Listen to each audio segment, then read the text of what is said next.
Because life is not rosy, welcome to Life in Violet, a feminist option for social change. Life in Violet to build up empowerment for women and girls, a better and safer society for all.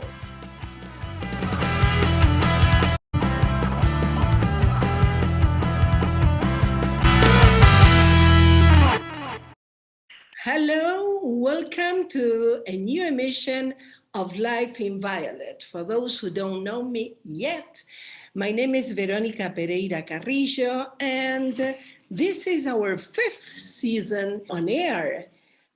Before, we were broadcasting just in Spanish, only in Spanish, but now we have 2 broadcasts per month, one in Spanish, La Vida en Violeta, and the other one in English, which is Life in Violet. So welcome to you all. And remember that we have a Facebook profile called La Vida en Violeta, and the other one in English, Life in Violet. You can find all the information about our programs. And of course, the edited videos of past emissions can be found on YouTube. Today, we are going to talk about women's health. We said that women's bodies, those great unknowns for medicine and science. Life in Violet reflects this Tuesday, today, on the subject. And for centuries, medicine has studied men's bodies, investigated their reactions and their diseases in order to seek and find cures. Unfortunately, the same has not happened with women. Until very recently, in fact, women were only considered as a body whose only important aspects were sexual and reproductive, those of interest to men or to society, as some feminists say. This ignorance is transparent in approaches, analytical resources, etc. For example, for centuries, it was held that the symptoms of heart attack were tingling or pain in the left arm and tightness in the chest, only to discover recently that they are not the same in women, and that happens with many, many health issues.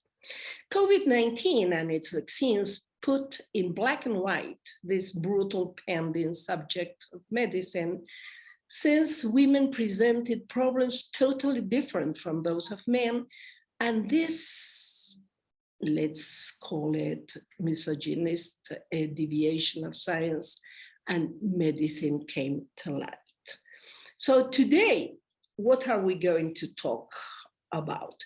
We are going to talk about women's health from the feminist approach, and we are going to read an article about Belén Nogueiras, who has written a very, very interesting thesis, doctoral thesis, about feminism and women's health.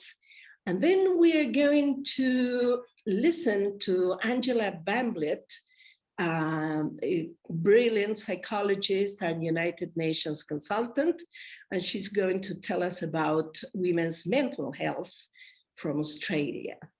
And then from Washington, D.C., we are honored to receive an incredibly brilliant physician, Dr. Emma Iriarte, from the Inter-American Development Bank in Washington, D.C., as I said, and she's going to talk, we are going to interview her about women's health in general. So this is really something not to miss. So let's begin. Let's begin with an article in the magazine My Science. It was written by Marta Rech Gonzalez, dated 19th of May this year. And she's telling us about the doctoral feminist theory applied to the field of women's health discourses and practices that covers the period of 1975 to 2013 in Spain.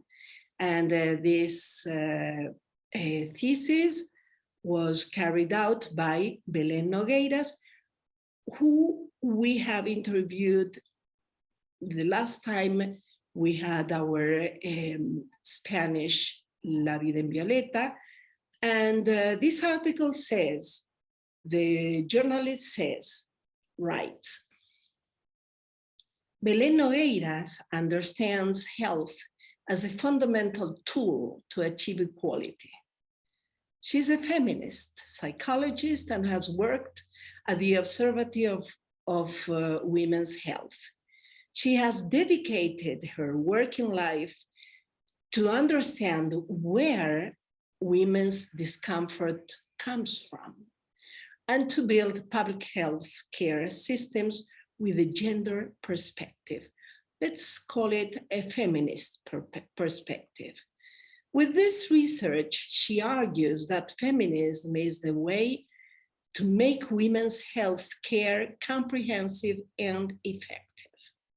Belén Nogueiras won an award, the very first edition of this award, which is called Best Doctoral Thesis on Feminism and/or Gender of the UCM, which is Universidad Complutense de Madrid, one of the major universities in Spain.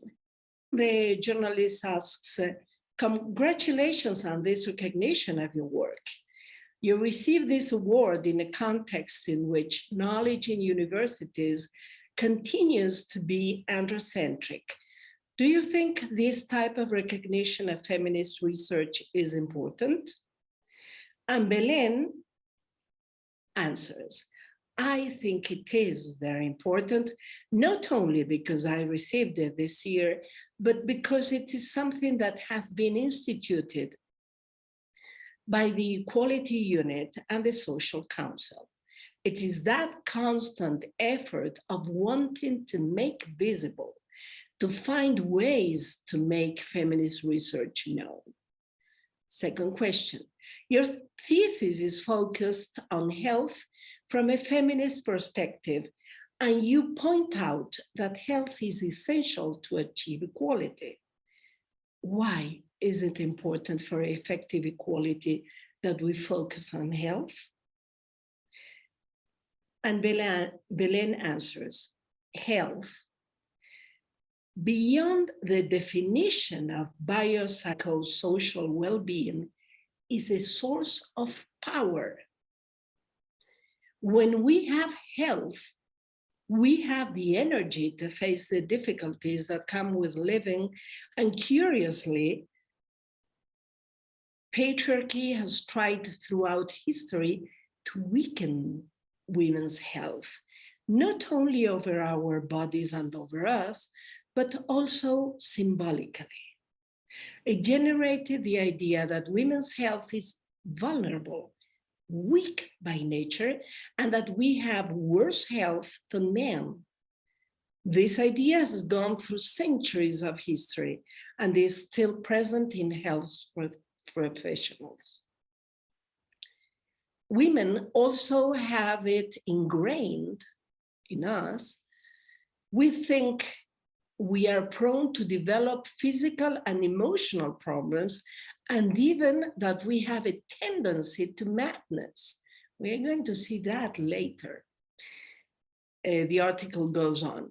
What the patriarchy did was, through health, to control us, subordinate us, strengthen this place of subordination of women. That is why for feminism, health is a tool for emancipation. Now we can say empowerment, why not? This idea is reminiscent of Mary Wollstonecraft's text vindication of women's rights. She was indignant that women were constantly fainting, that they could not breathe, that they could not move.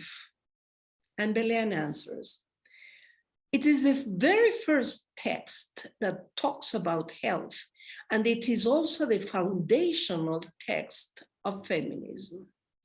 When I reread it with this look, I could not believe it.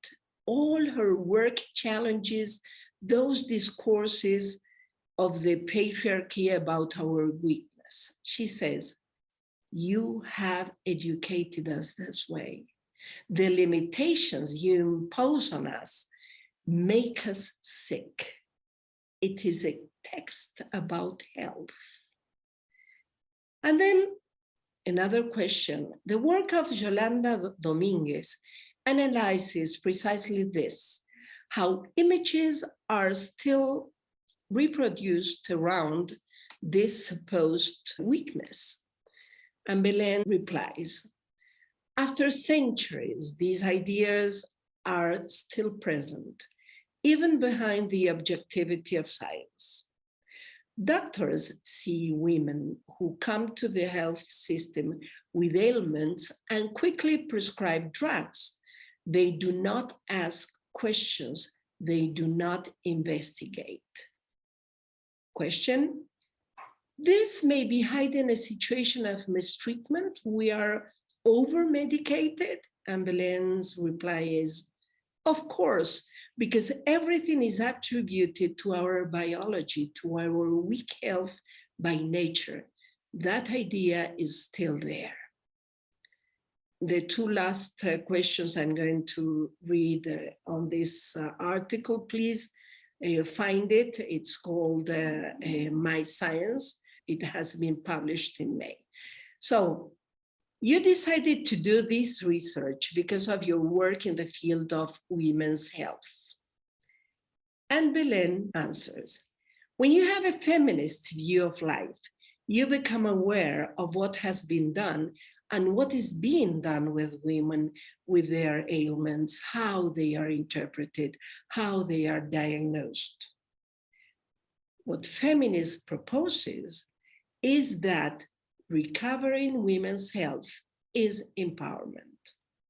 The acquisition of bodily strength, of security in ourselves, in our own body, emotionally, mentally, economically, culturally, politically, everything has to do with health.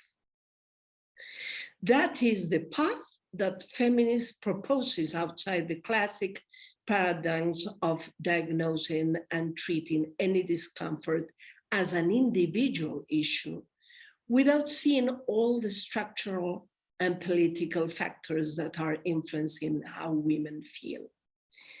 And the very last question I'm going to read, it's a very long and very interesting article. Please have a look at it. The two last ones, very short answers too. Perhaps because health is currently in the public debate, asks the journalist. The pandemic has made health professionals realize the influence of context, how we live, the isolation, our psychological problems, how all that influences health. In addition, we have seen that the burden women have carried in confinement has been undeniable. And Belen's last answer is, of course. Now we see that women's exhaustion due to the physical and emotional and physical burden of care has been experienced in their bodies by the health professionals. We saw them crying. They could not take it anymore. A feminist discourse that was not given credibility has been put on the table. So this is the article, something to reflect on. If you speak Spanish, please follow Belén, because she's really worthwhile listening to. And let's have a musical pause. Let's listen to a classic, to I Say a Little Prayer by Aretha Franklin. We were listening to Aretha Franklin with a wonderful, wonderful song called I Say a Little Prayer, Angela Bamblett. Good morning from Australia. My name is Angela, and I'm a psychologist who met Veronica whilst I was consulting with the United Nations. I have a special interest in resilience and prevention of trauma-related psychological injuries. I'm delivering this short recording at Veronica's invitation. She has asked me to speak of women's health from a feminist perspective, specifically women's mental health. I began my university studies in 1986. I was fortunate that even as a psychology student, I was taught by professors that emphasized that most of what we knew about mental health was based on research into male mental health. Thus, these professors encouraged us to proactively consider the experience of women and question our assumptions. For example, new medications were usually tested on Caucasian males, although there are significant biological differences both in gender, age, and other variables that can influence how that drug is metabolized. A very simple example with a drug that most of us are familiar with is alcohol. Alcohol is metabolized very differently by men and women due to our differences in body fat composition. In practical terms, women may become intoxicated faster and be over the legal driving limit before men are. But the legal driving limit is based on how men are impacted by the consumption of alcohol. This meant in my career I've seen women who were over the limit when they truly believed that they hadn't had sufficient alcohol to end up over the limit. And these women ended up with legal charges. Adding to some of the concerns about the gender differences, and these are just the biological differences between men and women, the prescribing manual, the MIMS, which is used worldwide by many psychiatrists and doctors, markets drugs very differently depending on the target audience. So an assignment we had to do when I was a young student was to actually go through the MIMS, which contains advertising material. Yes, the drugs are advertised. And we found that men were more likely to be marketed antipsychotics, and women were more likely to be targeted for antidepressants or anti-anxiety drugs such as benzodiazepines. Some of you who are in my age group may actually remember the large number of women that suffered with drug dependencies due to the overprescribing of such drugs. As a student, a book that was required reading deeply impressed me. It was titled Good and Mad Women, and it was written by an ANU professor, Australian National University professor, Jill Matthews. All these years later, I remember how she wrote that women were admitted to hospital for bucking the status quo. For example, one of the cases she outlines is a woman failing to do housework. And as a result of that failure to do housework, she was admitted for having depression. Maybe she just didn't enjoy doing housework. Maybe there was other things going on in her life. Even in the 80s when I was studying, we were well aware that women carried the emotional load or did more emotional as well as more physical domestic work than men. And this resulted in stress and negative impacts on mental health. And whilst I'd like to think that our awareness is increasing, 30 years later, actually longer, I'm not sure that we really have grasped the real impacts of the societies we live in and how they affect women.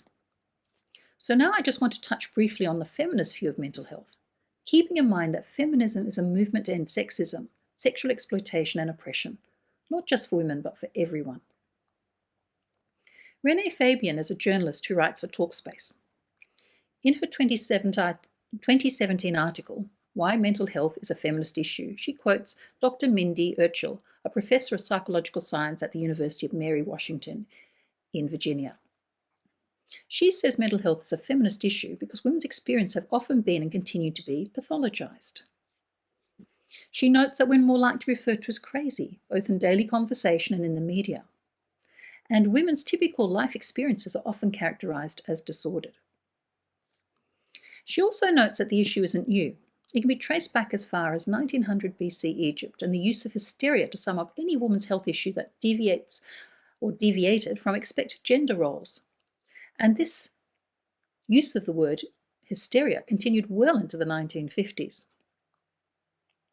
To this day, it is also my opinion that we tend to blame women for their emotional distress. And despite research to the contrary, we continue to blame mothers for the mental health problems of their children. But the ancients are not entirely wrong. What they did understand is that the mind and body were connected, although how they conceptualize this, of course, we can certainly challenge today. We do know that stress on the body impacts the mind, and psychological distress impacts the body. Now, a simple exercise that demonstrates this connection, I want you, the listener, to just imagine sucking on a slice of lemon. Taste it, imagine the sourness, the acidity. What is happening? There is no lemon, but most of you will be salivating at this point. Thus, just thinking about our emotional stresses will affect our bodies. The reality is so many women are not merely thinking, but living with a significant emotional load. Where is the empathy for women and the challenges they face? In my clinical practice, I see the emotional load carried by women taking a serious and insidious toll. During the pandemic, it hit an all-time high as women acted as carers on the home front by day and tried to do their jobs online overnight. In my entire career, I've never seen so much burnout, anxiety, and depression. I want to emphasize that their symptoms, while extremely distressing, were not pathology, but a natural reaction to their stress, fatigue, and simply being overburdened. Thus, lockdowns made it even harder for women to exercise or find quiet time or space to relax or to deal with this burden, to just think, reflect, and even just cope. Despite this, I do remain humbled and impressed that, despite their distress, so many women made the most of an impossible situation. As an example, as challenging as homeschooling was, many women told me how much they enjoyed the extra time with their children, and also with their families. And many women tried to explore new interests and take up hobbies. And most heartwarming was the way they worked hard to stay connected, despite social isolation and consciously avoiding negative ways of coping, such as overworking and increasing their alcohol use. But the reality is, my observations during the pandemic, difficult as it was for everybody, men, women alike, it was the women that was doing most of the emotional work to sustain their families and their relationships. And the hard reality is that women do have high mental health diagnosis rates. We need to ask ourselves why. Is it biology? Is it the lives we live? Is it because we're more open and honest, more likely to report our distress? Whatever the reason, women do experience and report significant suffering. Now, Fabian gives us some statistics, and I want to add the caveat here, they are from the United States, so they don't take into account the cross-cultural nuances. But as she notes, anxiety disorders are twice as likely to affect women as men. Women experience depression twice as often as men. Women are more likely to have post-traumatic stress disorder than men. Why? Because sexual assault is a leading cause of PTSD. And 90% of adult victims and 82% juvenile victims are female. While men are more likely to be diagnosed with schizophrenia, women are more likely to be diagnosed with borderline personality disorder. This is a highly gendered diagnosis, and to this day it's quite pejorative. It shouldn't be, because it's actually the result of early trauma and perhaps some with genetic influences. But to get such a diagnosis is often, the people are often dismissed and viewed as untreatable, despite all the scientific evidence to the contrary. It's actually very amenable for treatment. Bipolar disorder is considered equally common in men and women, but women tend to have the emotional aspects, the rapid cycling or mood changes, diagnosed at 3 times the rate of men. And of course, 2/3 of people suffering from an eating disorder are women. And finally, and very soberingly, women are 3 times more likely to attempt suicide than men, although men are more likely to succeed when they attempt suicide because they are more likely to use a lethal means. So as I noted earlier, Fabian's essay does refer to US statistics, but in my work with women from other cultures, a woman's stress, distress, and mental illness can be even further stigmatized, and there are many impediments to her seeking assistance. In some countries, women remain poverty without rights, and maybe not even access to their own financial or other resources so they can access care. And to have a mental health condition is associated with terrible shame and stigma. So some of the theories about why women are more likely to have high rates of mental illness, particularly anxiety and depression, may be linked to the oppression and stresses they face on a regular basis. And I've already referred to that emotional load that women experience that cause negative physical and mental health consequences. There's also been a link between physical safety concerns and psychological distress. And we need to acknowledge that women are more likely to experience sexual harassment, objectification, and violence. And women may have experienced extreme violations of their body, mind, thought, feelings, spirit, and culture, a combination of these, as quoted from Laura Brown in her book Feminist Therapy. And women are just too often overloaded and exhausted. They're often expected to be a carer, homemaker, lover, wife, breadwinner, all by being perfectly shaped, well-dressed, the perfect mother, and preferably without any needs or desires or motivations or ambitions of her own. Women's work, particularly the domestic work and that emotional work that I keep referring to, is often undervalued. And women do tend to be paid less when they're in paid employment as well. There is an emotional cost to all of this. Fabian's essay ends by outlining why this matters for men. I won't go into it here today because I'm out of time. But I do want to emphasize in this podcast our concern is for all persons and their well-being, regardless of their sex or gender. And I just want to now conclude that we need to challenge some of the gendered mental health diagnoses, such as borderline personality disorder, and how we conceptualize mental health, and how we attribute so much individual responsibility when there's so many complex, both social and group and cultural factors as well. I also challenge you, the listener, to think about the language and stereotypes that you use when you describe women and women's emotional experiences. And finally, I challenge us to learn to value our emotions as an important source of information about our internal and external worlds, and to recognize our emotions' worth as a basis of intimacy and connection and loving, respectful relationships. While I remain of the view we must take responsibility for our behavior and choices, having feelings and preferences and opinions that may not coincide with others does not make us crazy. Kindness, tolerance, respect, and affirmation of a woman's experience, especially her emotional and mental experiences, can go a long way to healing her emotional wounds. So thank you again for the invitation to present today. I hope this short piece is of interest to you.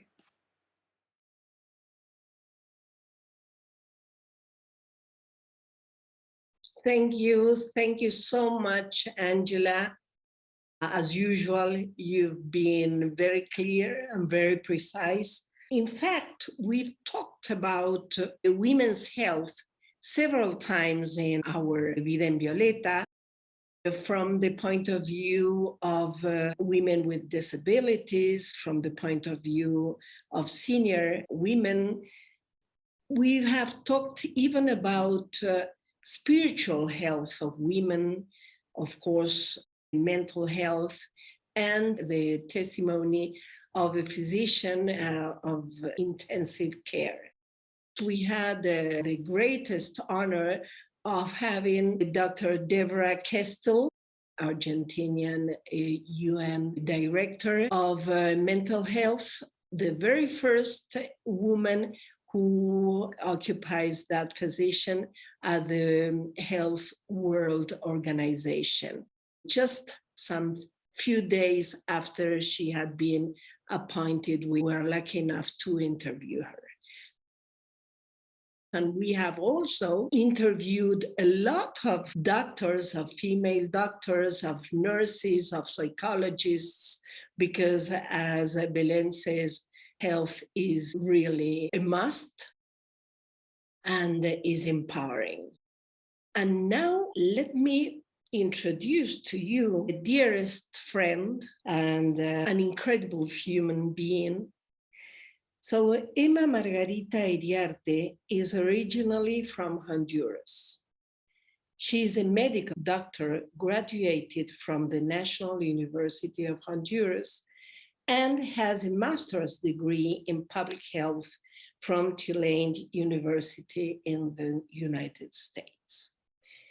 Emma has years of progressive management and public health experience.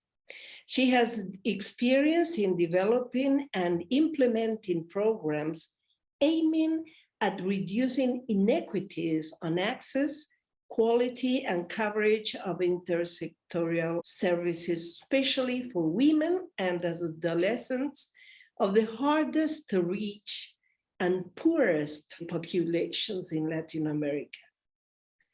Emma is results-oriented and passionate about equity, women empowerment, innovation, collective impact, and organizations that learn and adapt. And now we welcome Dr. Emma Iriarte.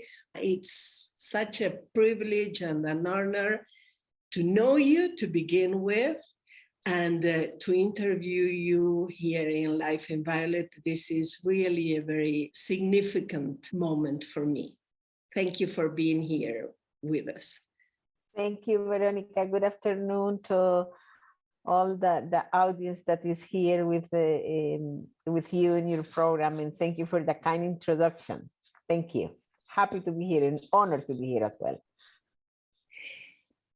Please, Emma, can you tell us what initiatives in Latin America or the world are you acquainted with as far as women's health is concerned? So, Veronica, I like to say first that I am so happy that I was connected since the beginning of the program, to listen to the article you read, and also to the speech of Angela, because I think those are really important state of the art, and at the age of not only of the research, but actually of how this research and understanding can change the actions, and how the health sector can work and improve the approaches to women's health. Because that's why academic work and research are so important.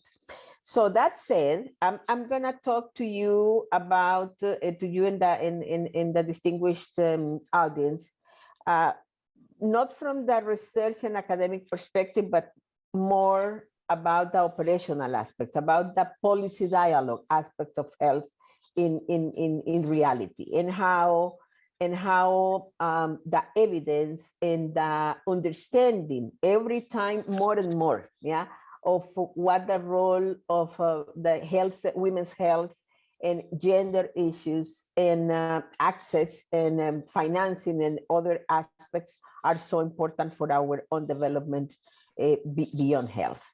So in general, in the world, there are a lot of financing allocated actually for women's health.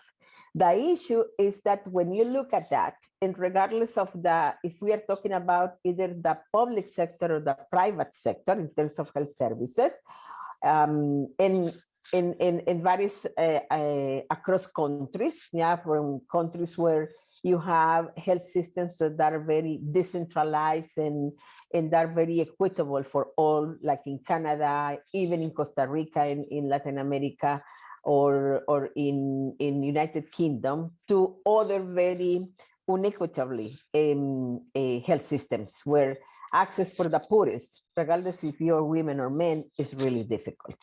So most of the financing allocated for women's health is related to reproductive health issues, and that is part of what the article was related to and explaining, and also Angela.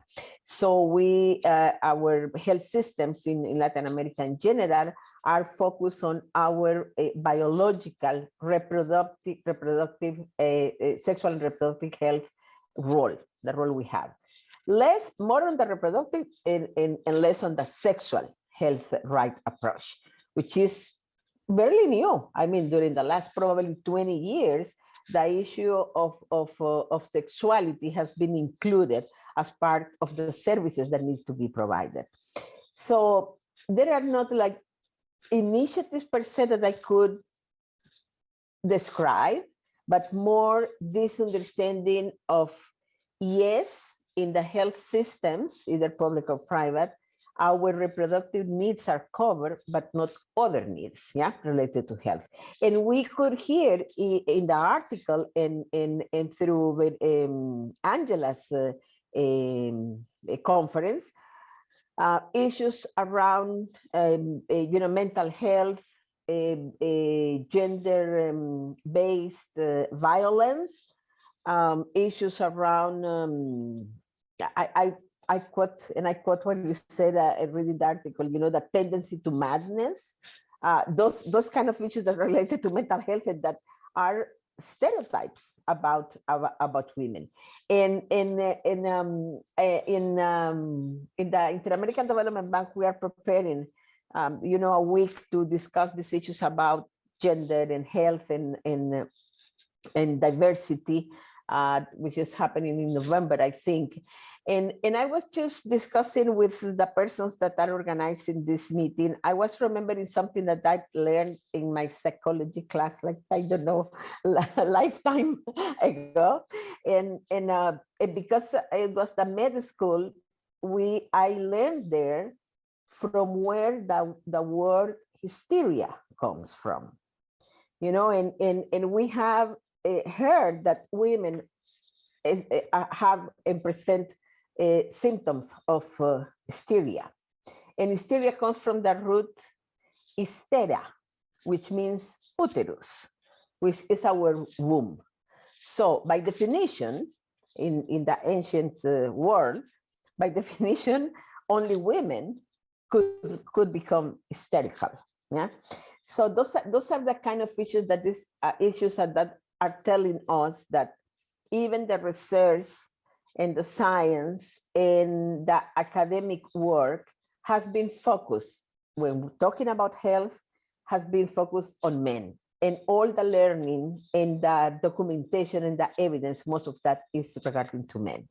So I think beyond the issue of which initiatives, I think it's a matter of trying to support countries internally with their own funding, or if we talk about international cooperation, how to transition from this understanding of health, looking at the biological and reproductive aspects, to transition into this, including these other aspects of mental health, how to prevent and manage gender-based violence, to understand special needs of girls, adolescents, especially women, adolescents, women, and women in the adult age, older than 50 years old.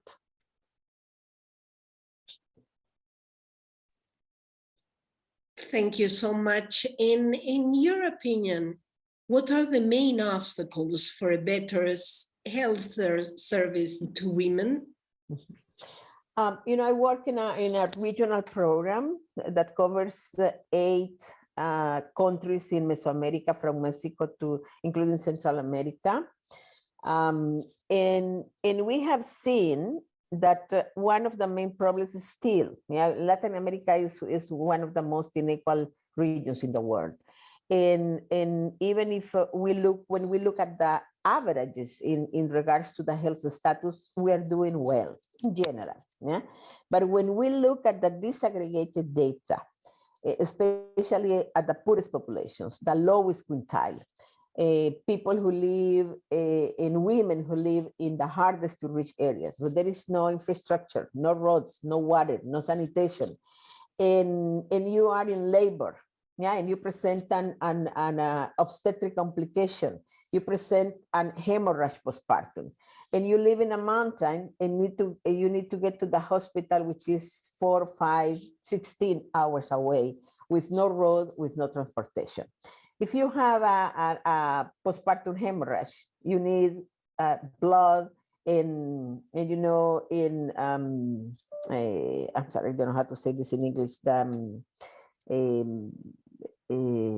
serums and liquid support, electrolytic supports, and you don't get that. And at this point in the world, all those deaths are preventable. But because of the hardest to reach populations and access, difficulties and access, still women are dying of issues that are related to our reproductive role. Yes, but still, those are things that need to be covered and need to be intervened, because women shouldn't be dying because of pregnancy or labor or during the delivery. Another issue is related to the culture and gender issues, and I can tell you and provide some examples, real examples, real life examples. We were working in Panama with indigenous populations in a region which is called Cunayala, and they have the indigenous populations that live there have certain rules they live by. For example, at 6 p.m. in this specific island, they cannot go out and go out from the island to the mainland for any reason, regardless of the reason.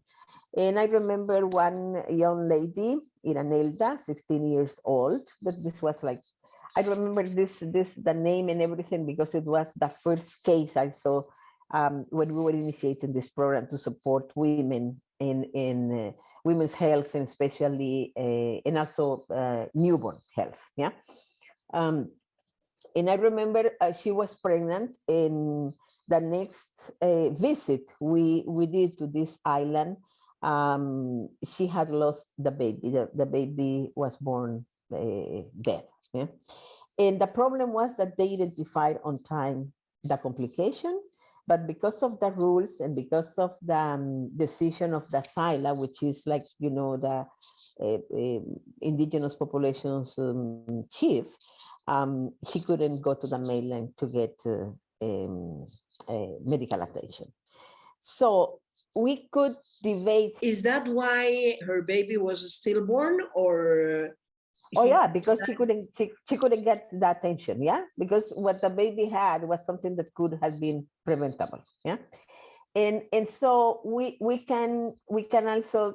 could be discussing and debating issues about intercultural approaches, why the reasons, you know, this kind of decisions made by the man in this case, or the role of the family, and those other issues, because those are really, really complex issues, are not diseases, yeah, are not events, are complex issues around the health of a woman, but that are determined and defined by these other actors who are surrounding women in making decisions with or without her in regards to their own health.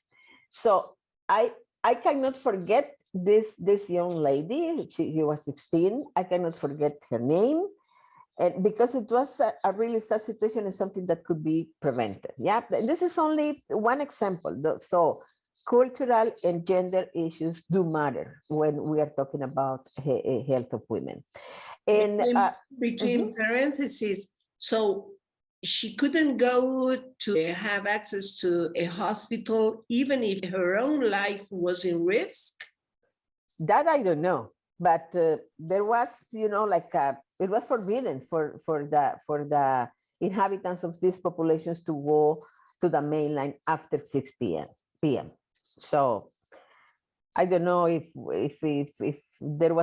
there hadn't been another situation, if that would have been the same outcome. I don't know, but in this case, that's what happened.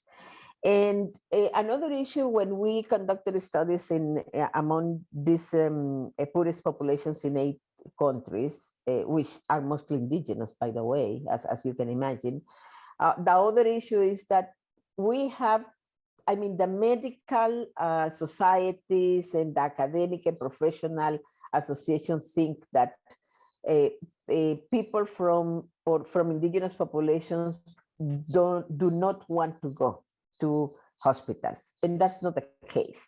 We had studies, at least in these countries, that showed that the main reasons for indigenous populations not to go to hospitals or, you know, to get treatment in other type of services in the health system was economic barriers. They didn't have how to pay transportation. Those are really hardest to reach populations, a difficult access, where, you know, you have public transportation here and going from one place to another, even between cities, it has an affordable price, but not in these populations. If you need to use a small boat, or if you need to pay for a special, a car, this is really expensive for them. So we try and support the countries in Nicaragua, Honduras, Guatemala, Panama, to provide some vouchers for women for them to be used to pay transportation, to pay for their transportation when needed. So there are some issues that we could do to overcome these obstacles. And the other issues are related to, and I think Angela, I don't know if it was Angela or in your article, issues about, for example, obstetric violence, in the services. That when we come and we have either, our infectious sexually transmitted disease, or even the pregnancy or the delivery, and if we are in pain and we express our pain, this is pretty common, especially in public systems, to have offensive expressions from physicians, from nurses, and from other personnel, like talking about our sexual life and some offenses because we are in labor and we are in pain, for example. So there are a lot of respect issues that need to be worked out in all the systems. I think it's not only in our region, in other regions as well. And there are some initiatives from USAID and from United Nations projects that are covering this issue of obstetric violence. So those are some of the obstacles, and still we think that issues about family planning are well known by everybody. No, it's not like that, There's still a good counseling service is needed. Access has improved in terms of family planning, for example, family planning method. But if you don't have a good counseling explaining and trying to for people to understand, for women to understand secondary effects, the benefits, on how to manage, the use of the family planning methods, it becomes really, really difficult. The adherence and the continuity of the use. And that is such an important issue that is not biological, how, when, and when do you want to have your kids, and how many, and when do you want to be pregnant or not, And I can provide you an example and this is why I become not a clinical physician, but a public health specialist. I was doing my social service in a mountain in Honduras, very isolated mountain. This is part of a 1-year training that, we have like to get back to the community, because we have studied in a public university. So we work 1 year in a rural area. And to be honest, I didn't know what to do in a health center, because all med school, 8 years, is working at the hospital level, very sophisticated tertiary level. That's what med schools are around the world. And I learned from the nurses that worked there for years, like for 20 years, how to provide like preventive services and promotion services, and to deliver and to offer to those communities, hardest to reach populations, those preventive services. So I received one couple for family planning, and I was surprised that they came together, the couple, the wife and the husband, which was not usual. It was not usual.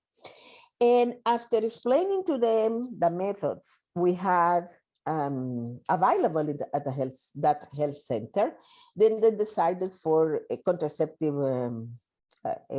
oral contraceptive pills. And I explained how to take the pills, 1 per day, and everything that I had to explain. And I was quite happy, because that was a couples, and I did the counseling, and I thought I had explained very well everything, and I was, let's say, happy with my performance, considering that I wasn't experiencing in primary health care. So I provided the lady with 3 blisters so that she could come back in 3 months. And she came back with a husband, but not for a family planning visit, but for a prenatal control visit. she was pregnant. Yeah. And then I was, what? And then they came together. Yeah. A very poor area. These people don't have anything to eat but green planting during one, some months in the year. Because they harvest coffee, and so it's not all year around. So this is a very poor area. And then I was asking them, because of course the modern methods are not 100% effective, but you know that in most cases it's because we are not using them right, yeah, in most cases. And then I was asking, and did you take it every day, and explain how you took it? And I was asking and questioning, trying to understand what went wrong, yeah. And then she said, no, I did as you said. And even when I forgot one pill, I took it the next day, as you said. And then the husband said, doctor, we took the pills as you explained to us. And then I said, we take the pills? So he took one pill every night, and she took another pill every night. Every time I remember this was like, now I don't cry, but believe me, this is, at that moment, I was like, I mean, still when I remember, I cannot forget their faces, because can you imagine, because of my ignorance, because no one told me, no one taught me how the skills to explain, to provide the right counseling. This couple that made a difficult decision that is surrounded by gender issues, economic issues. They were living in the poorest areas of the country. They were very poor. They had made a decision, which is not easy. And because of my ignorance, she was pregnant. It was like a turning point in my life, understanding that women's health is more than medicine, is more than a disease, is more than an event, is related to all these aspects that you read in the article that Angela was saying, and that is related as well to the service provider, to the physicians, to the nurses, to the health promoter, to the community health worker, and to the family, not only to us. So those issues are the obstacles that need to be overcome. And so it's not only a matter of providing and allocating financing, but also looking at the curriculum of the professional, of the universities, of the financing, of the processes, of the logistic, of availability of everything, and more important now, of the understanding that it's not only our biological issues that are related to this. I also remember in this small town that when I looked at the complaint of women, yeah, and usually I saw, like, I don't know, 50 patients per day, and most of them women. And the main symptom was, I have pain in my legs, fatigue, and excessive worry. And so when you see now, I mean, those things are related to the burden of the care at home, another type of problems, issues related to children, to violence, to alcoholism, to sexual abuse, to who knows. But those were the symptoms: fatigue, pain in the legs, and excessive worry. And I really didn't know how to deal with that, yeah? And some of them, or most of them, wanted only to talk, I think. And so that acknowledgement of the mental health issues, of gender, of cultural aspects, of the importance of the family, of the partner in the decision making, not only for identification of issues, but also actually to look for the services. And then you look for the services and they're not there, because what is available there now is for our reproductive, to cover our reproductive health needs, not the other needs, yeah? So we can think about more developed countries in which mental health and violence and and management and prevention of other issues are present, but not in all our countries those services are available. And we can talk about adolescents' health as well, yeah, adolescents' needs. So this is another issue to overcome. Absolutely. The stories you can tell are so incredible. And I think that is happening here in my country too, in the most vulnerable places, no? And also violence and that double and terrible burden of women that happens everywhere in all the social strata, unfortunately. Shall we share just a second musical pause?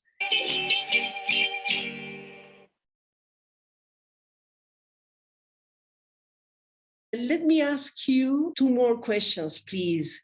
What are the most important advances in women's health services that you can tell us about? I think what I was referring to before, and also in line with the article you read in Angela's comments, I think the importance of recognizing and acknowledging that there are differences beyond the biological issue, that we need to take into consideration the cultural, the gender-based aspects, the way women make decisions, and what are the factors that influence those decisions. I think that acknowledgement is so critical, because from that, then we can build around, with all these elements, a new type of approaches to women's health that are not necessarily a hospital or health unit based, because we do need another type of services that cover those needs, and especially those related to mental health. Yeah, it's not that men do not need that, but because of the cultural and gender issues, probably we are presenting some of those mental disorders or diseases that do need a different approach for that. And I think based on that acknowledgement and recognizing that, also the importance of allocating financing. Because if we can talk about, developing new policy norms or guidelines, but when there is no financing attached to this, then it doesn't come a reality. That's the issue. I would say that that as well, the issue of monitoring improvements. And when we look at the sustainable development goals, thinking about the transitioning from survival to progress and transform, yeah. And in our region, still we are working on survival issues. Yeah, I was talking about maternal deaths, neonatal deaths for preventable causes. But it's not a matter only of surviving, it's of thriving, it's of progressing and transforming. And that is linked to issues of empowerment, of making decisions, of being happy.